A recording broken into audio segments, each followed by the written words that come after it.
Assalamualaikum warahmatullahi wabarakatuh. Perkenalkan, nama saya Afdharma Faurizi dari jurusan Teknik Elektro Software Engineering GCS. Pada video kali ini saya akan membahas tentang bahasa Indonesia keilmuan. Yang pertama, pengertian bahasa Indonesia keilmuan, dan yang kedua, karakteristik bahasa Indonesia keilmuan. Yang ketiga, ciri-ciri bahasa Indonesia keilmuan. Pengertian bahasa Indonesia keilmuan.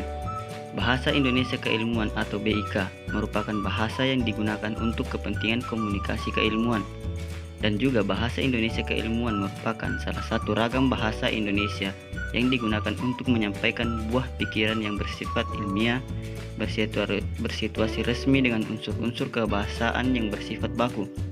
Berdasarkan pendapat Yono Hudiono dan kawan-kawan, menyatakan bahwa bahasa Indonesia keilmuan atau BIK adalah salah satu ragam bahasa yang tidak termasuk ke dalam ragam dialek, dipakai dalam suasana resmi oleh para cendekiawan untuk mengkomunikasikan ilmu pengetahuan baik secara tulis maupun lisan.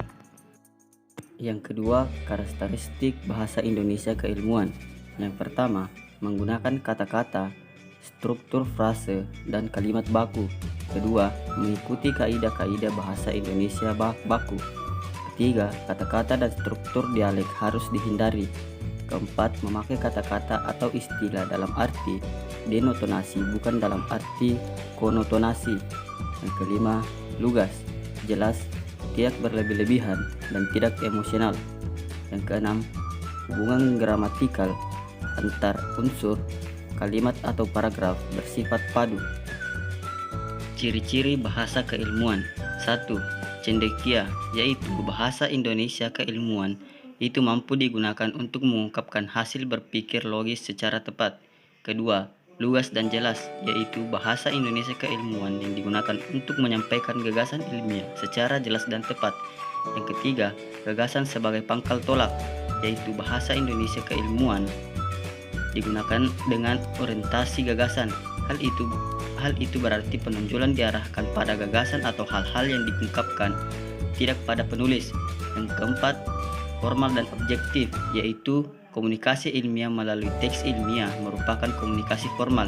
Hal ini berarti bahwa unsur-unsur bahasa Indonesia yang digunakan dalam bahasa Indonesia keilmuan adalah unsur-unsur bahasa yang berlaku dalam situasi formal atau resmi. Pada lapis kosakata dapat ditemukan kata-kata yang berciri formal dan kata-kata yang berciri informal. Demikianlah materi tentang bahasa Indonesia keilmuan dari saya. Kurang dan lebihnya mohon dimaafkan. Wabillahi taufiq wal hidayah. Assalamualaikum warahmatullahi wabarakatuh.